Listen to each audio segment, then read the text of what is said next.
नमस्कार, मी सुरेखा आणि आपण पाहतात तारा न्यूज। कोल्हापूरच्या हद्दवाढीच्या प्रश्नावर पुन्हा एकदा अनिश्चिततेचं सावट गडद होताना दिसत आहे।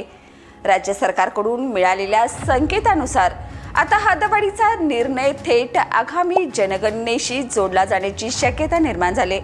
याचा अर्थ स्पष्ट आहे, कोल्हापूरकरांना अजून प्रतीक्षा करावी लागणार।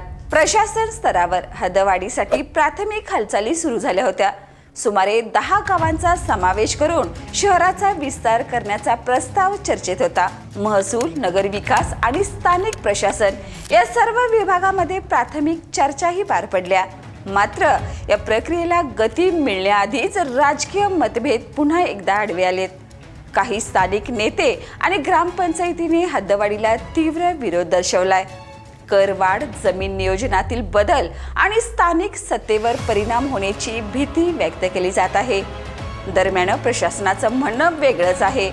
हद्दवाढ झाली नाही तर भविष्यातील नागरी नियोजन पूर्णपणे विस्कळीत होण्याची शक्यता वर्तवली जाते। विशेष म्हणजे कोल्हापूरचा विकास आराखडा देखील हद्दवाढीशिवाय प्रभावीपणे राबवता येणार नाही, अशी स्पष्ट भूमिका अधिकाऱ्यांकडून मांडली जाते। दुसरीकडे स्थानिक नागरिक आणि व्यापारी वर्गामध्ये मात्र मिश्र प्रतिक्रिया पाहायला मिळत आहेत। काहींना हद्दवाढीतून विकासाची आशा दिसते, तर काही जण अजूनही संभ्रमात आहेत। याच दरम्यान राजकीय पातळीवर ही हालचाली वाढल्या आहेत। आगामी निवडणुका लक्षात घेता कोणताही निर्णय जोखमीचा ठरू शकतो, या भीतीने अनेक नेते स्पष्ट भूमिका घेण्यापासून टाळाटाळ करत आहेत। आता सर्वात महत्त्वाचा मुद्दा म्हणजे जर हद्दवाढीचा निर्णय जनगणनेनंतरच घेतला जाणार असेल तर कोल्हापूरला किमान आणखी काही वर्ष थांबावं लागू शकते आणि तोपर्यंत शहरावरचा वाढता ताण, अपुरी पायाभूत सुविधा आणि विस्कळीत नागरी व्यवस्थापन हीच वास्तवता राहणार आहे। कोल्हापूरच्या हद्दवाढीचा प्रश्न आता केवळ प्रशासकीय राहिलेला नाही, तो पूर्णपणे राजकीय झालाय।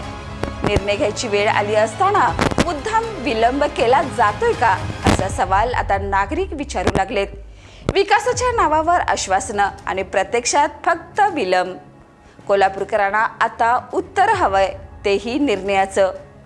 या आणि अशाच ताज्या अपडेटसाठी पाहत रहा तारा न्यूज।